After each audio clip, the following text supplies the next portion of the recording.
सोमसुषिताः पारिस्रवा आपा भवतु राक्षसाः माताय रसस्य मत्सता द्वायाविनः द्रवाय नस्वन्त इह स तुवायिन्दा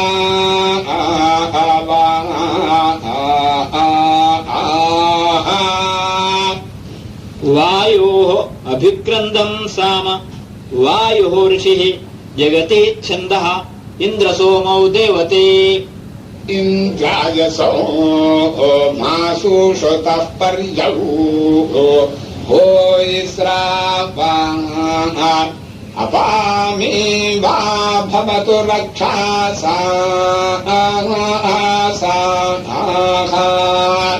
माते रसस्य मत्सतद्वायावीनो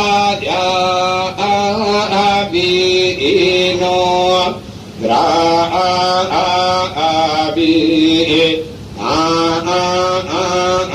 स्वाहा तायिहासा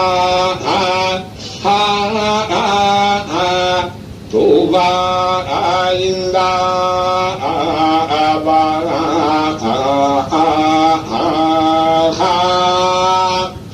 यामानि त्रीणि सामानि त्रयाणां यमहर्षिः जगति छन्दः सोमस्येनौ देवते असापिसो मो अरुषो प्रेषा हराजिः राजे पदा स्मो अभिगा चिक्रदात् पुनः नो रामतिया ये श्री अव्ययाम् श्येनो नयो निङ्घृतवा तमा सदात् हो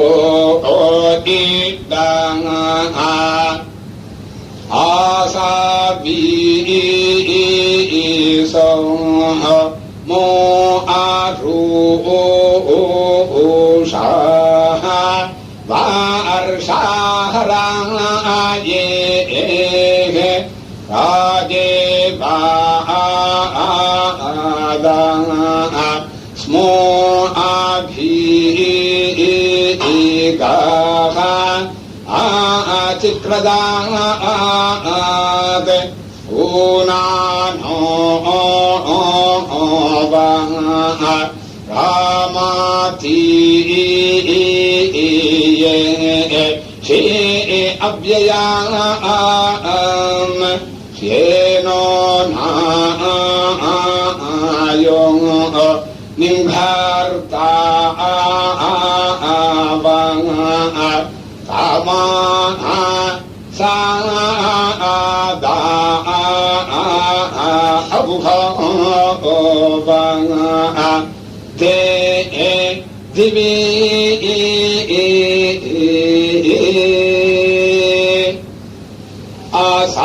आसाभिसो मो अरुषो वृषाः राजिः राजे वदस्मो अभिगा अचिक्रा दाते पुनानो बाधमत्येष्यव्य याम् श्येनो नयो निङ्घृता वा कामा सादा औभा ये दिवी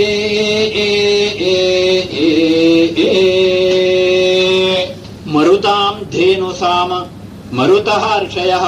जगति छन्दः सोमः देवता राधे वामच्छा माथुमा ता इन्दाबाहा आशिष्या तागावा नाथायिनाबाहा बरेखेशा वचनावा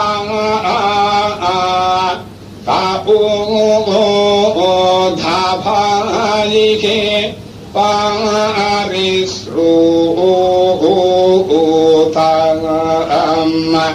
उस्त्रिया निर्निगन्धायिराये धायिरा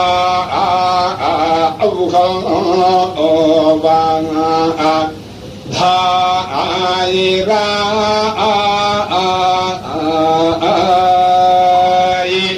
काक्षीवतानि त्रीणि सामानि अंजत कक्षीवान् ऋषिः जगति छन्दः सोमः देवता अंजताय विजंजताय समंजाताय क्रतुंरिखाय ते मधुवा भिभियंजाताय सिंधो रुक्ष्वा से पतया तमुक्षाणाम् हिरण्यपा वा पशुमा सो गृह्णाता आबुवा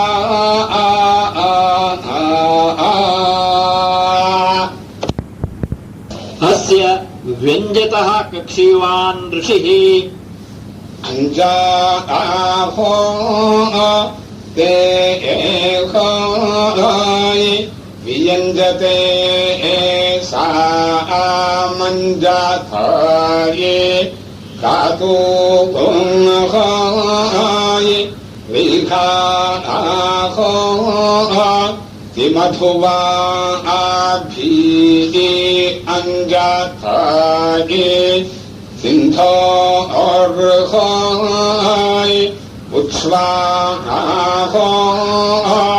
से पतया अन्ता मुक्षाणम् हिराहो न्यापाहो वाः पशुमा सुगार्भ्ना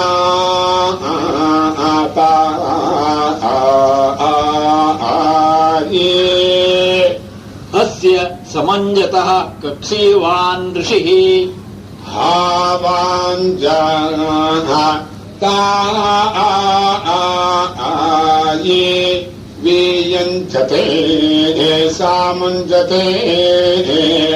एखिया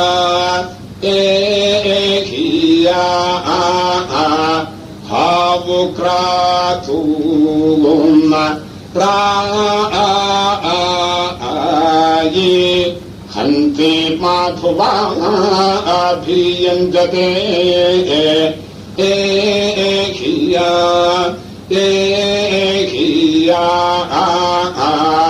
हावुसायिन्धोः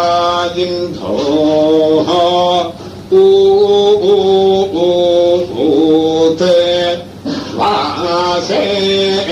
पातायन्तमुक्षाणम् एखिया हावुहायिरा न्या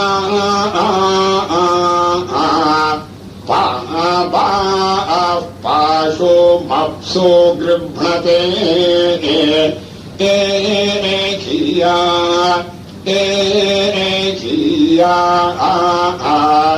हावो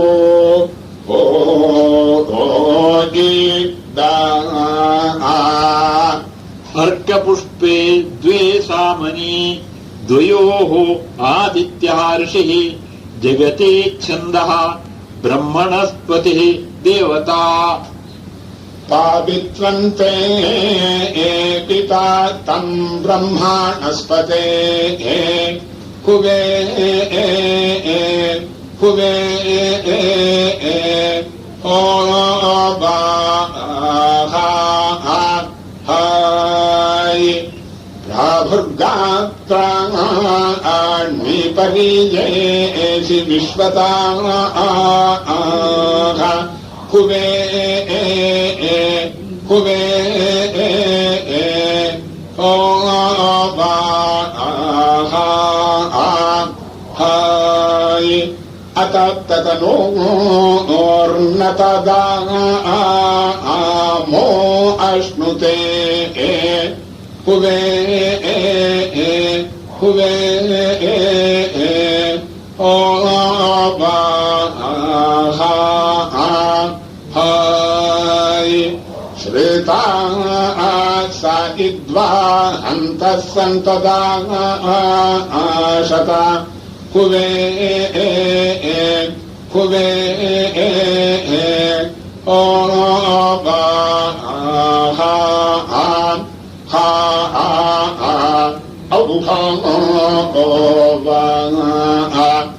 अक्को देवानां परमेवियो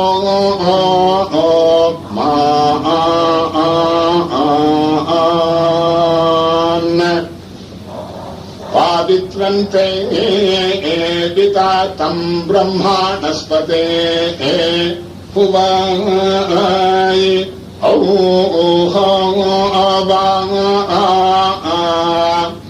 प्राभुर्गात्राण्विपरीयेषि विश्वता हुवाय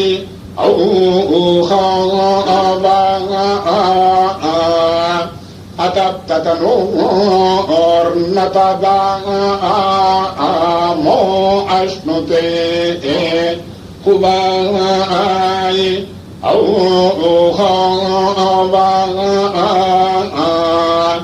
श्वेता सा इद्वा हन्तः सन्तदा शता हुवाय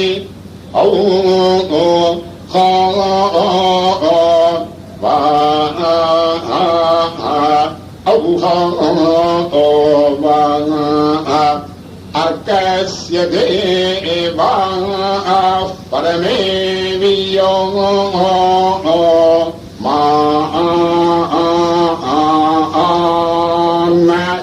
इति नवमः खण्डः इति ग्रामे